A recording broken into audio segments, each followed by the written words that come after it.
Assalamualaikum warahmatullahi wabarakatuh. Halo anak-anak semua, apa kabarnya hari ini? Alhamdulillah, semoga kita selalu dalam keadaan sehat ya, dan tetap semangat dalam belajar. Sebelum kita memulai pembelajaran hari ini, mari kita bersama-sama melafazkan basmalah. Bismillahirrahmanirrahim. Hari ini kita akan belajar muatan IPA, tema 8 lingkungan sahabat kita, subtema 1 manusia dan lingkungan, pembelajaran kedua mengenai siklus air untuk kelas 5 SD. Kompetensi dasar yaitu 3.8 menganalisis siklus air dan dampaknya pada peristiwa di bumi serta kelangsungan makhluk hidup.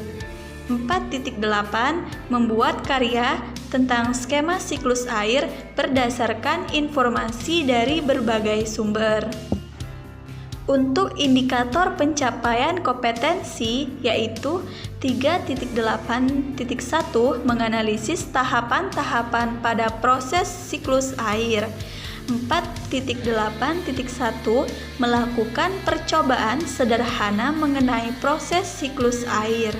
Adapun tujuan pembelajaran kita pada hari ini yaitu melalui kegiatan pembelajaran dengan pendekatan saintifik, peserta didik mampu menganalisis tahapan-tahapan pada proses siklus air dan melakukan percobaan sederhana mengenai proses siklus air dalam sebuah bacaan secara percaya diri, benar, runtun, dan tepat.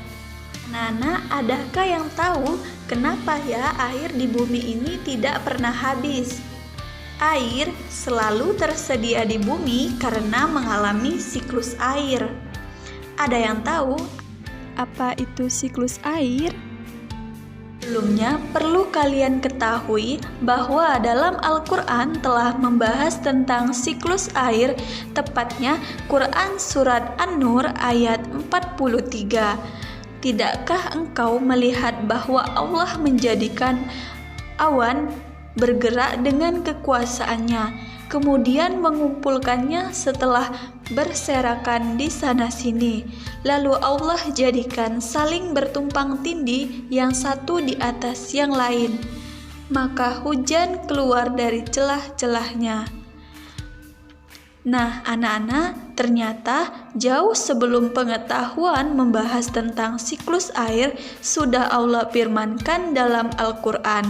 Maka mari kita sering-sering membaca Al-Quran. Pengertian siklus air. Siklus air atau siklus hidrologi adalah sirkulasi atau perputaran air secara terus-menerus dari bumi ke atmosfer atau lapisan udara lalu kembali lagi ke bumi. Nah, anak-anak, siklus air ini terjadi tanpa henti atau terus-menerus, tidak ada akhirnya atau secara berulang-ulang. Anak-anak, panas matahari menyebabkan air yang ada di permukaan bumi menguap. Air di laut, sungai, dan danau menguap akibat panas dari sinar matahari.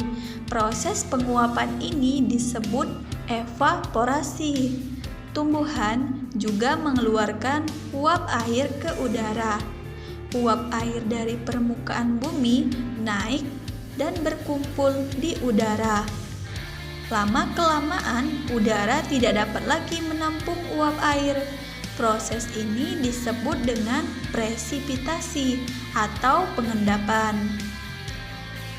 Ketika suhu udara turun, uap air akan berubah menjadi titik-titik air. Titik-titik air ini akan membentuk awan. Proses ini disebut dengan kondensasi atau pengembunan. Titik-titik air di awan selanjutnya akan turun menjadi hujan. Air hujan akan turun di darat maupun di laut. Air hujan akan jatuh ke tanah atau perairan. Air hujan yang jatuh di tanah akan meresap menjadi air tanah. Proses penerapan ini disebut dengan infiltrasi. Kemudian, air tanah akan keluar melalui sumur. Air tanah juga akan merembes melalui danau ataupun sungai. Selanjutnya, air tanah yang jatuh ke perairan, misal danau atau sungai, itu akan menambah volume atau menambah banyaknya air di tempat tersebut. Selanjutnya, air sungai tadi akan mengalir ke laut dan sebagian air sungai tadi akan menguap membentuk uap air. Uap air dari sungai itu akan berkumpul dengan uap air dari laut, uap air dari tumbuhan. Mereka akan berkumpul dan membentuk awan.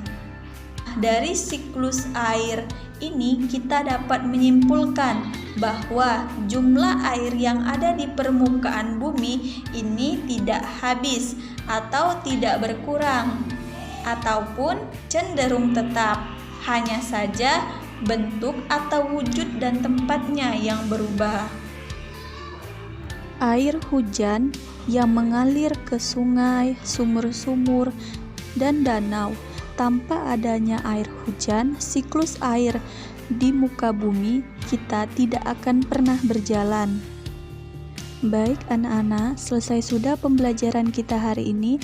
Mari kita bersama-sama melafazkan hamdalah, alhamdulillahirabbil alamin.